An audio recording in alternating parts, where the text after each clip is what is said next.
So let's talk a little bit about Atlanta, and in terms of mainly the Georgia Dome, the last game that the Falcons are going to be playing there.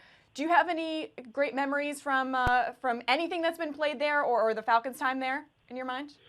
Yeah, the Georgia Dome has a great deal of history in it. It had 2 Super Bowls. It had 3 Final Fours. It has served the city of Atlanta very well. It's a bit of an eyesore when you get into it, but you love it, right? I was there last week for the divisional round game. There were so many Atlanta dignitaries there, if you will. You had Ludacris and Usher. Ludacris performed at halftime, and Usher was just kind of there chewing on a cigar, probably inebriated.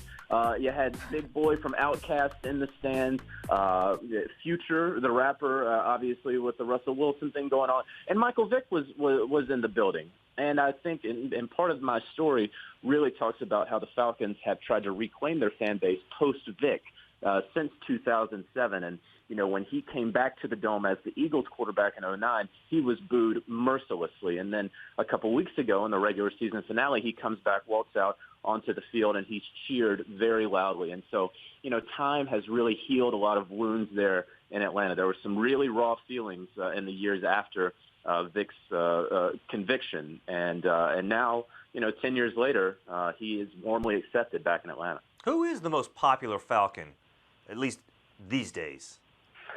Yeah, that's a really good question. I mean, Matt Ryan is a super nice guy, but it's not like he has really just, taken the city of Atlanta by storm. I think Julio Jones would have that potential, but he's just that quiet star receiver. We don't really have those kind of guys. They're supposed to be divas, and he just does not want that spotlight at all. So who's the most popular one right now? I don't know. I mean, if you go by the cheers in the Georgia Dome the last couple of weeks, Matt Ryan and the MVP chance, but when Vick was brought out there a couple of weeks ago, it was rocking in the Dome. Where's Deion on that list?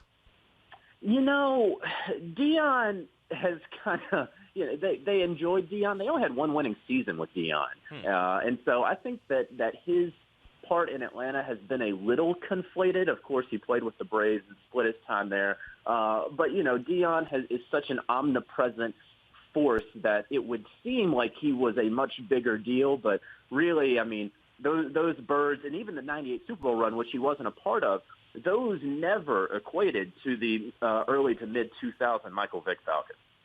All right, so in terms of the game on Sunday, the over-under, I think, is 60.5 points, something crazy like that. And you talked about how it's going to be a shootout. What do you think the point total actually comes to?